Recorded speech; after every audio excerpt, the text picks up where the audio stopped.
Hello YouTube, my name is Shirria. This is the Shirria Mac channel where I am documenting my journey towards debt freedom in hopes to build wealth, retire early, or become work independent.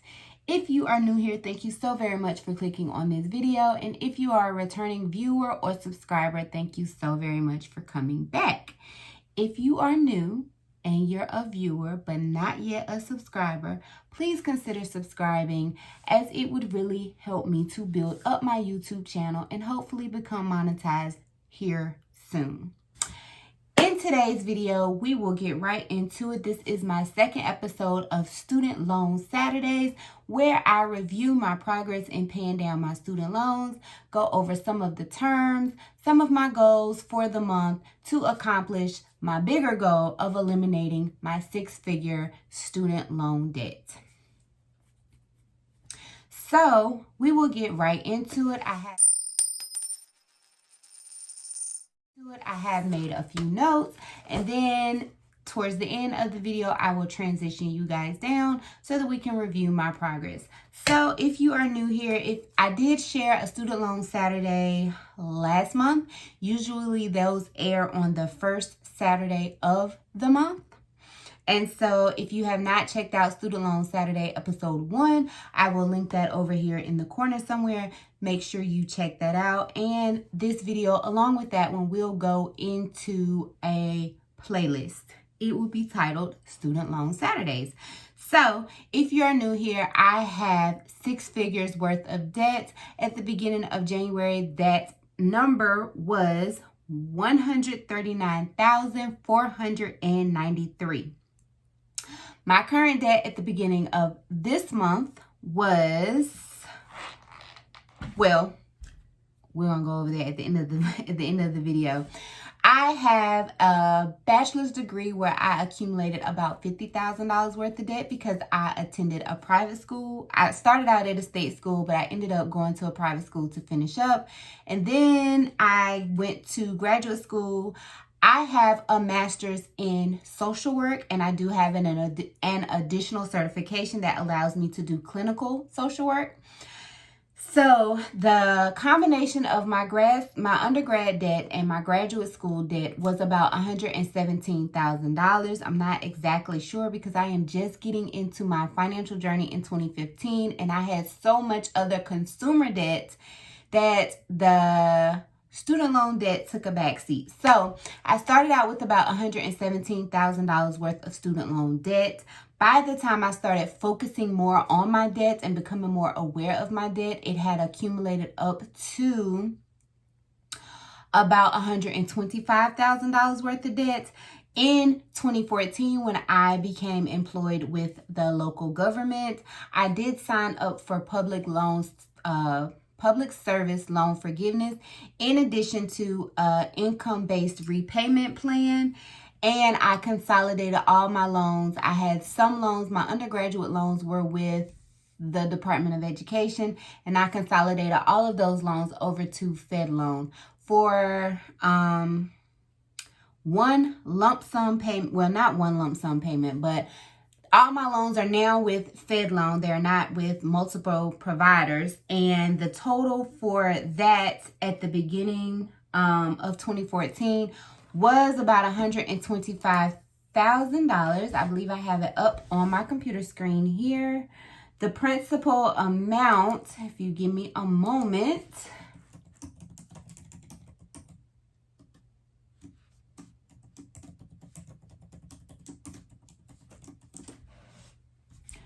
the principal amount of my student loans is, of course it would take forever because I have you guys waiting.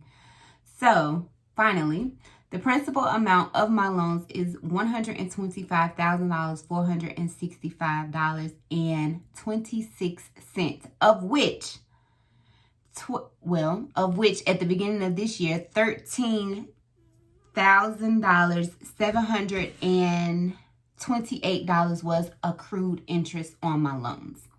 So that is where I am. As for the salary where I live that a master's level social worker could make, it kind of varies. I have done quite a bit of social work. So I have done medical social work in a dialysis center, as well as at an emergency room, in an emergency room in mental health. If you followed my journey way back from 2015, 16, 17, I did have that PRN job at the hospital. At that job, I think I was making $24 an hour, and then I got like a shift differential for working at night, and then a weekend premium pay. So it totaled out to be like $30 an hour. I have done school social work in a lower paying county. That might have paid me $35,000 or so. That was back in 2014. I do child protective services social work now, and you guys, if you watch my budget videos, you see about how much I make from my full-time job. It does fluctuate, the pay. We're not salary in the county that I work in now. We get paid hourly, and so that accounts for the fluctuation in the pay. I am getting ready to take on a community mental health job in a community setting. So the pay that I will get from that job is $57,657. So that is kind of low. It's not great. So if you put that into perspective, I graduated with $117,000 worth of debt to make about, I think the gross I could probably make, the higher paying positions are definitely the medical social work positions, like in the hospital, but depending on where you are in life and what your other responsibilities are, the pay may not balance out, it may not balance everything. It may not be worth everything else you have to balance. So, for example, if you work in an emergency room, but you have smaller children, the fact that you get paid $30 an hour or more may not be worth the time you miss from your younger children. So it just you just have to try and figure out, what works for you. What is working for me right now is the fact that my children are older. My youngest child is 8. But social work is a very flexible field, or it can be very flexible. Case in point, I'm working an after hours job where I work 7 days on, 7 days off. And basically I carry a phone shift. I babysit a phone, and then I have to respond to any immediate response child protective services calls. And so it's very flexible because I'm at home with my children most of the time. Sometimes the rotations are so busy that I feel like I don't see my children a lot.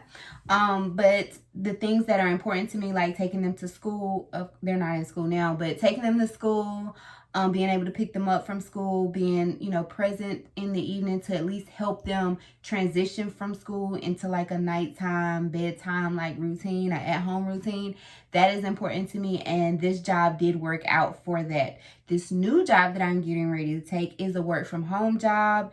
It's just something for me to do since I'm home with my youngest son, who will not be going back to school. He will do remote learning the remainder of this year, and it'll help me, it will increase my snowball to get at least the student loan interest knocked out by September.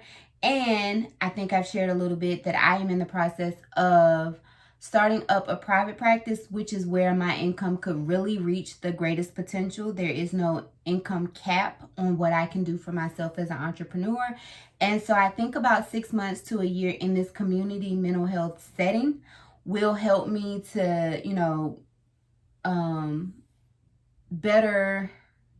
know what to expect when I build my own private practice. I'm going to transition you guys over to my debt tracker. I do do a regular debt tracker where I track all my debt, but on student loan Saturdays, I will be just tracking my student loan debt, and I will go over what goals I have for the month of March and my plan to accomplish those goals. So I'm going to flip you down. Okay, so I do have you guys on my student loan tracker, which is basically my debt tracker that I downloaded from Monet's Money Etsy shop, and the link to her Etsy shop will be linked down below in the description box if you are interested in getting that, ordering that, paying for that, using that, all of the good stuff. So Now that I have filled in all my numbers, I did this off screen just to spare you guys the absolute boredom. So these are all my loans. I have 1, 2, 3, 4, 5, 6, 7 loans. And then I have the outstanding interest, which is what I am trying to tackle by September 30th, 2021. So the total from January, no, I'm sorry, February's student loan Saturdays was $139,168.22. And as of this student loan Saturday, I have $138,449.47. I am going to do the calculations to tell you exactly how much progress I was able to make. Minus 138,449 and 47 cents. That is only a difference of $718.75. So I will put that $718.75.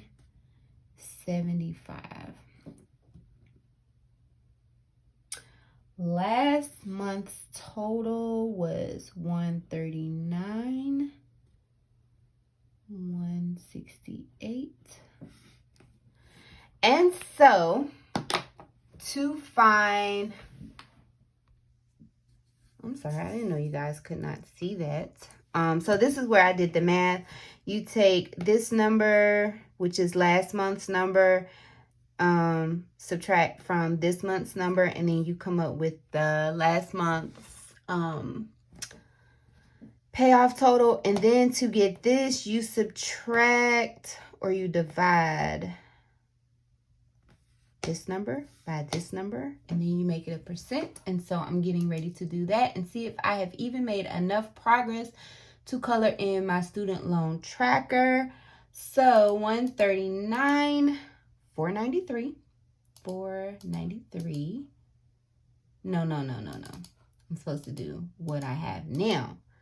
138,449 divided by 139,493 equals, and then I move that over. So it is like 0.99%. So if I move that over, I'm going to say that is 1%. I have made 1% progress towards my student loans. And if you're not familiar, just 1 second. So the student loan tracker comes in increments of 2. And the 2 increment is not even on the page.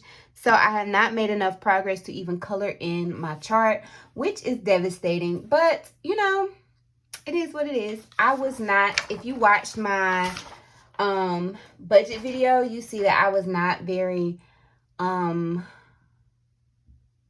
compliant, I guess is the word I'm looking for, with my budget. So I went over a whole lot, and doing my budget closeout made me realize how much money I could have put towards my student loan debt to reach my goal to have this student loan interest eliminated by the time payments resume.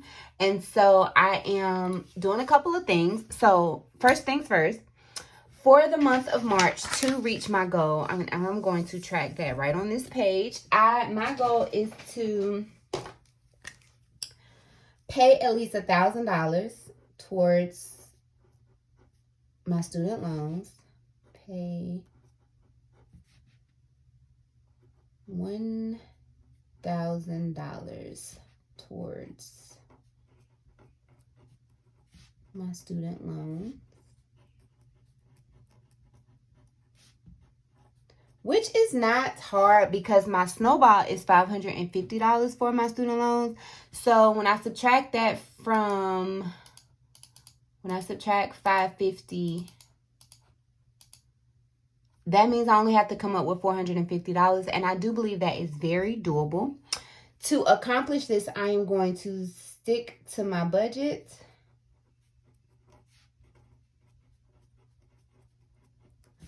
I am going to do a no spend challenge where I am not spending any money outside of the budget, especially on clothing and food. I do not have, well, I gave myself $25 for spend, but some interest popped up on those 2 credit cards that I eliminated in January. So I went ahead and paid that out of my spend money, which left me about $9. I took that $9 and I made a student loan payment. That was the end of that. And I am going to try to list 4 items on Facebook Market. I have already listed 2. So I just need to find 2 more. Okay, guys. I have had the hardest time trying to get this video fully recorded because I keep running out of storage on my phone, which has now made me want to start a sinking fund to get a camera. Anyhow, the last little tidbit of this video, the reason I wanted to bring my face back is because I wanted to invite other YouTubers or social media people who are interested in discussing their student loan journey and would like to share their journey and possibly spread it across platforms to collaborate, gain some subscribers, vice versa. I share my subscribers with you, you share your subscribers with me. If you would like to collaborate and discuss your student loans on a Student Loan Saturday episode, I would love to work with you. I would love to interview you about your student loans. Basically, what Student Loan Saturdays is, the objective of Student Loan Saturdays is not only to just share my journey, but to share other people's journeys, tips and tricks. So if you are currently paying off your student loans and you have a strategy that you would like to share, I would love to have you. If you have already paid off your student loans and you want to share your story about things you have done to accomplish your goal, share your amount, what your degree was in, you know, I do think I would like to make it like a structured interview. And by structured, I mean I develop a list of questions and I give them to you as talking points on my episode. I think that is the direction I would like to take Student Loan Saturdays in. So if you would like to be part of that journey and collaborate and air or debut or feature on Student Loan Saturdays, please hit me up in the description box, in the comments below, or you can email me if you don't want to, you don't want everybody to know. My email is also linked in the description box, as well as my Instagram. So you can shoot me a message on Instagram or you can email me. Just say, hey, I saw your Student Loan Saturday episode and I would love to be a part of that. How can we collaborate? Blah, blah, blah. And we will go from there. So if you are currently paying student loans or you have already paid student loans and you want to share some of your tips and tricks, share your story with my audience, I would love to have you to provide inspiration to other people who are on a student loan payment journey. Also, comment down below if you have student loans and you are on a student loan journey so that I can watch, subscribe, and comment on your channel and your videos. I need all the inspiration that I can get. As of right now, I do have three YouTubers whose journey I follow religiously. I cannot think of one of them. It's On the Other Side of Debt. She does really good. Asia. Oh my gosh, I feel so bad because I cannot think of her full name. Asia Sierra. Or is it Sierra Asia? It's Asia Sierra. Asia Sierra does Fed Loan Fridays. And then T. Marie discuss her student loan payments. And then other side of that, or on the other side of that, she also shares her student loan updates. So if you are familiar with any other channels, Debt Free Dad, he also is paying off his student loans, and I watch his videos as well. So make sure you check out their videos, their channels as well. Let them know I sent you. And if you have any channels that you like to watch religiously who is also paying off student loan debt, make sure you link that below. What debt are you currently working on for March, and how are you going to make that happen? Comment that down below so we can get that chat, that discussion going, and hopefully inspire others in this community. And that is it. Thank you so very much for watching my video today. It is kind of long and drawn out. Thank you so much for clicking on Student Loan Saturdays episode number 2. If you stayed this long, please make sure you enter those comments down to start that discussion down in the discussion in the comment section. And if you have not subscribed already, please consider subscribing to follow my journey eliminating debt to build wealth and retire early or become work independent as a married woman paying debt alone. Please make sure you click that subscribe button and the notification bell so that you will be notified every time I upload a video. Thank you so very much for watching. I know I've said it like 4 times.